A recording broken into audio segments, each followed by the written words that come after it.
UIFPD professional is number 372, Garrett Firestone. What is going on, guys? Back again. Week 6 update. I'm a little late. I apologize. The weekend was a clusterfuck. Ultimately, I ended up in the ER on Sunday to get a CAT scan of my brain, if you guys had seen.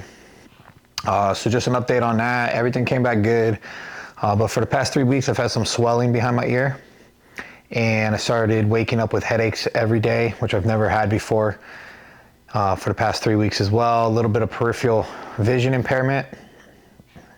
And then really bad energy drop off to the point where I'm talking like wake up, hour and a half later, I'm asleep if I'm not like forcing myself to move and everything. So I just want to get checked out. They ended up just wanting to do a CAT scan to ensure nothing was going on.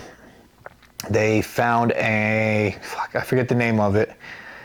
It's a venous adaptation or something like that I was born with, actually. So I do have to go get that checked out with a neurologist because one of the symptoms of a problem with that is headaches that I was reading up on, and take that shit with a grain of salt.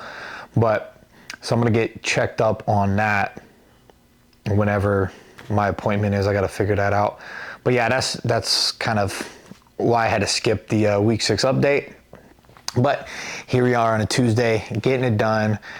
Gonna go over the usual, but this, I guess, episode, if you want to call it, it's gonna be a little more in depth on the back end, kind of explaining how my week went. But first, of course, as always, my check-in video to Ben, and then I'll see you guys on the backside.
All right, as you can see, physique is still in a beautiful spot. Feeling actually really good about where we're at. It just makes me want to push that much harder when I wake up every day and I'm seeing results. And I know a lot of you guys probably don't believe me, but I am literally on 70 mgs a test every other day. So, 210 a week, right? And yeah, just making sure I'm taking care of everything I need to take care of in terms of nutrition, sleep, and then, my training. Average weight came out to 239.7. So we actually came down a little bit, which is cool.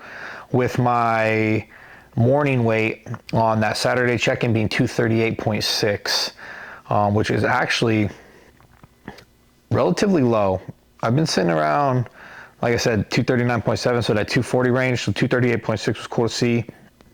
My hours were about 7.8, so that 8-hour average mark. The blood pressure did come up this week. I would like to blame myself on that. You know, maybe not taking my health supplements as diligently as I was supposed to, but sitting around that 123/72 average. So I want to bring that down this week. And then my blood glucose. So long story short, I fucked up on my insulin use, and that's completely on me. I had ordered Lantus and was not sent to Lantus. So I blame myself on that 100%, right? But since I've been on Lantus, I've been back down in the 80s on average. Last week, average was 92.2. Since then, I've been back down in the 80s. And then, you know, everything else, cardio, still 20 minutes, 6 times a week, still 8K steps a day. So everything looking good on that. I check in every day. So I know you guys don't. For the most part, most of you guys are probably going to check in once a week. I just do my thing weekly, put it in the spreadsheet, and then Saturdays I check in fully with Ben. But he has access to all my trackers. So a little more in depth on my week 6. At the beginning of the week, we went on vacation to San Diego. Training was good. But I will say my food was all over the place. Not eating bad, right? But my meal timing, my little bit of snacking, or not even eating a meal sometimes just due to the travel, did not set the week up for success, even though the back end of the week was still good in terms of weight. But luckily, I'm at a point in my career where I can make judgment calls on the fly in terms of what's going to be good, what's going to be bad, to bring myself back to a baseline. But we just had so much travel. We got more travel coming up. No excuse. I kind of fucked that, right? And that's just wanting to be blunt on camera with you guys, that if you can't hold yourself accountable, right, in a situation like this, we all travel. We all have situations where, you know, meals may not be in place. It may not be perfect 100%, but it's still up to you to get the job done at the end of the day if you want to be good, right? So if you want to turn pro or you want to be a high-level amateur, whatever the case may be, you have to figure out a way to get the job done. This week also was the first week that it kind of hit me how little being a professional bodybuilder actually matters. And now I will say, to me, it's everything, right? I've been chasing it for 10 years. And for me, it was like my dream to become a professional bodybuilder. And now I'm like hell-bent on what I do with that card and that title. But it was the first week where it was like nothing matters outside of my small circle for me being a pro, right? Other people don't give a fuck, right? Because I'm not a high-level pro, for one, right? I'm bottom barrel. And two, right, I don't have the social media presence. I'm trying, right? I may not be the best at it, but I'm trying. And ultimately, without the social media presence, without, you know, winning pro shows, you're stuck in the middle, right? And I guess mentally, it kind of hit me both ways. It was like, oh, fuck, you know, this really means nothing to people. So, and in my head, I was like, you know, I'm in Yuma, small town. But if someone were to go pro, baseball, football, basketball, we've had a couple UFC fighters, they come back and it's like, holy shit, that's a professional. And I'm like, well, guys, hey, I'm a professional too. And while that sounds a little, you know, a little beggy, if that's even a word, you know, it's still like, where are my flowers? You know, where's the 10 years of work I put in, that got me to this point.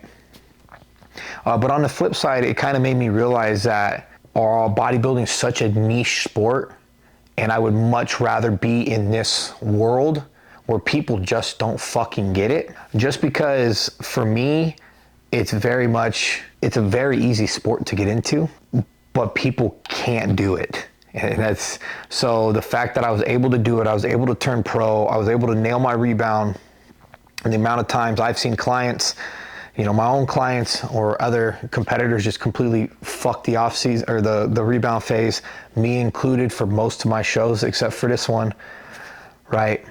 It kind of allowed me internally to sit back and kind of finally put myself on a pedestal without needing other people to put me on that pedestal. So I kind of got both ends of the spectrum on that when it came to that realization this week. I don't know if it's given me any more motivation or any more drive. I think if anything, I'm just super excited. I get surgery on Monday for my gyno, and I'm just super excited to get back to doing what I do best, and that's being a bodybuilder. I'm ready for the push phase. I'm ready to put tissue on. I got to see Urs switch from classic to open. We all know how his off seasons look. My body loves to be big, and so I'm excited to see how this off season goes, being able to put on the tissue needed to be a competitive pro, and hopefully, if everything goes well, do my pro debut next year. We got the new point system in the IFBB, which is cool to see. I'm actually super excited about it because I know everybody's like, oh, it's the best is still gonna be the best.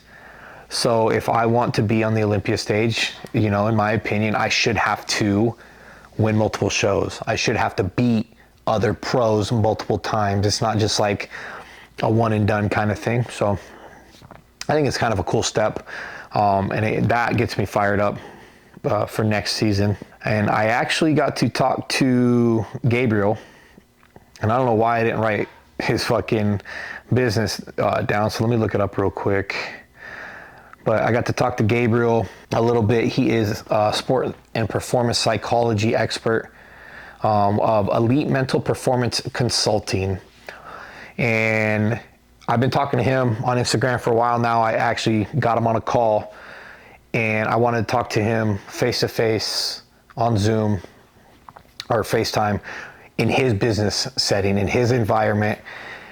And I'm not going to go into specifics what we talked about because that's a little closer to home in terms of where I'm at in bodybuilding. But ultimately, it was giving me direction in my career. And kind of laying out, not options, but laying out how I need to approach certain situations in my career. And, I'm just, having someone like that in your corner, right? I've never met him in person. He's down in San Antonio, I believe. But having someone like that in your corner who I get to talk, I can text him if I ever need anything, just like goes back to that small niche bodybuilding community that I'm blessed to be a part of. But yeah, so I got on a call with him. So if anybody is looking for a sports psychologist, that's what my bachelor's degree is in. So I respect that field a lot. If he's got, I believe, a master's in it. So if anybody needs to talk to a sports psychologist in bodybuilding, I highly recommend Gabriel. I hope I'm not butchering his fucking name. But it is Rosha_sports psych on Instagram. Excellent person to talk to. So I just wanted to bring that up. I got to, I actually sat down for an hour and talked to him via FaceTime, trying to do all the little things. I even got a massage today, massage on Friday. Like leading into the off season, I'm trying to do everything I can to really push how good I can be. I'm going to add my blood work in this video. If you haven't seen it on Instagram, or if you didn't see it on my story on Instagram, I'll add it to this video so you can look at all my blood work, where I'm at, sitting on that, 210 mgs of tests a week, 4 IUs GH. I do take insulin now, which I mentioned, but that's kind of where we're at. with my blood work, came back really good. I'm gonna go donate blood here shortly. Yuma's kind of hard because we don't have a place to donate blood unless they come traveling through. So I kind of wait for that, or I gotta may just donate in Phoenix when I go in 2 weeks. But got to get the blood donated or dumped, either one, whichever I can find first. But yeah, so I had my blood work.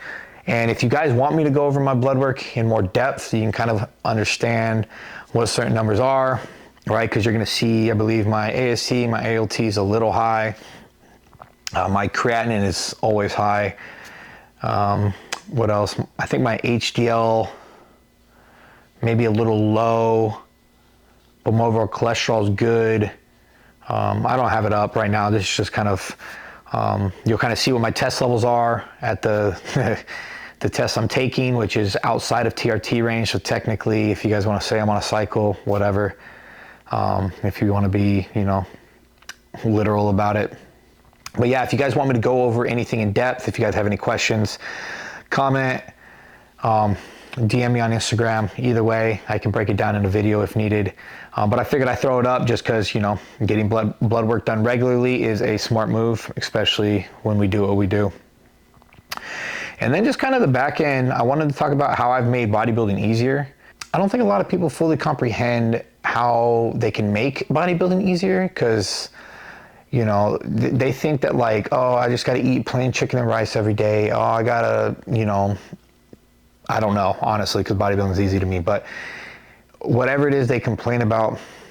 So I'm just going to kind of break down on the back end how I make it easier myself. So in terms of my meat sources, I buy my chicken pre-cooked from Sam's Club. I get their Italian herb seasoning chicken, and then when I get home, I just wash it. I rinse it all off, and yeah, that's my chicken. I only eat chicken once a day anyways, but right, I don't have to cook my chicken.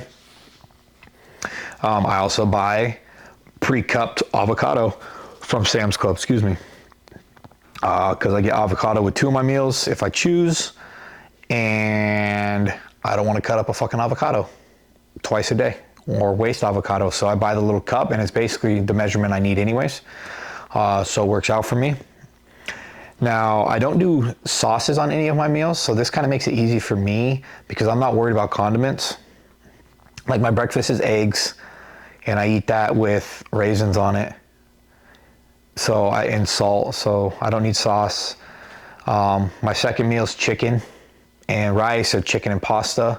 So I don't use any condiments on that, just salt. Or I can use pasta sauce if I do the pasta. Then my next meal is cream of rice and a creamy, which I'll talk about after, and that don't need sauce. And then my last meal is either steak and rice or ground beef and rice with avocado, which I just mix everything together with avocado. So I don't use sauce. So for me, I've cut out condiments completely.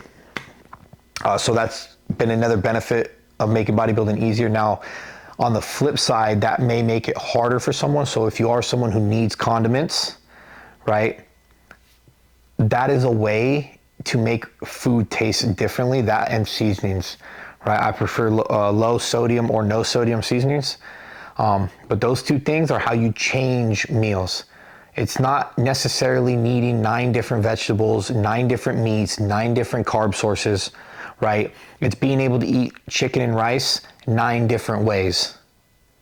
That's how you make bodybuilding easier, right? A lot of people fuck it up like they need all these options when the only options you really need are condiments and seasonings. So, you know, whatever you want to do, whatever is easiest for you, but ultimately, I think that's how you can make bodybuilding super fucking easy for yourself. And the last thing is I've started eating creamies every day. I just mix it. I'll take like a scoop of creamy and then a scoop of my cream of rice, and I'll eat them together, and it's fucking phenomenal.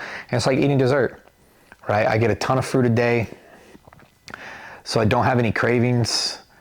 I mean, I'm on Retta too, which is another fucking, you know, beautiful thing you can use in bodybuilding, make it easier.